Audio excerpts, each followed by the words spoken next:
E mi rivolgo come Presidente dell'Ordine dei Medici ai cittadini per annunciare che dal 18 ottobre al 20 dicembre, ogni sabato dalle 8:30 alle 13:30 sono aperti alcuni punti nevralgici per la prevenzione di patologie neoplastiche. Parlo degli ospedali di Agrigento, Canicattì, Licata, Sciacca e del polo ambulatorio della Casa di Comunità che esiste ad Agrigento in via Giovanni XXIII, per essere più chiari il vecchio ospedale San Giovanni di Dio.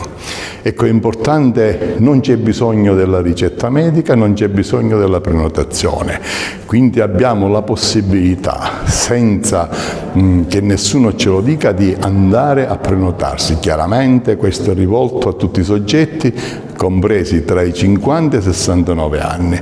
È importantissimo fare prevenzione, significa veramente allungare la vita, significa migliorare la nostra salute e migliorare anche i conti, perché le terapie poste poi costano parecchio. Quindi dobbiamo dire un grazie sentito ai vertici, alla direzione strategica dell'ASPI, a tutto lo staff del centro screening che ha organizzato, credo unica in Sicilia, queste porte aperte, così chiamate, dal 18 ottobre fino al 20 dicembre, ogni sabato dalle 8:30 alle 13:30, per dare la possibilità a tutti di poter fare una mammografia o una ecografia della mammella per poter prevenire tumori della mammella, il ritiro di un kit per la ricerca del sangue occulto delle feci per prevenire i tumori del colon.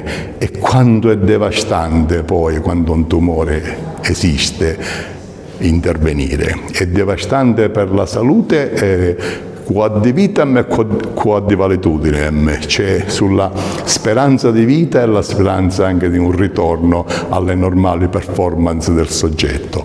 Quindi, ma anche per quanto riguarda i tumori della cervice uterina, ecco, con un pap test in tutti questi centri è possibile, quindi approfittiamone, ascoltate questo consiglio, quanto è importante la prevenzione, mettiamocelo davanti a caratteri cubitali.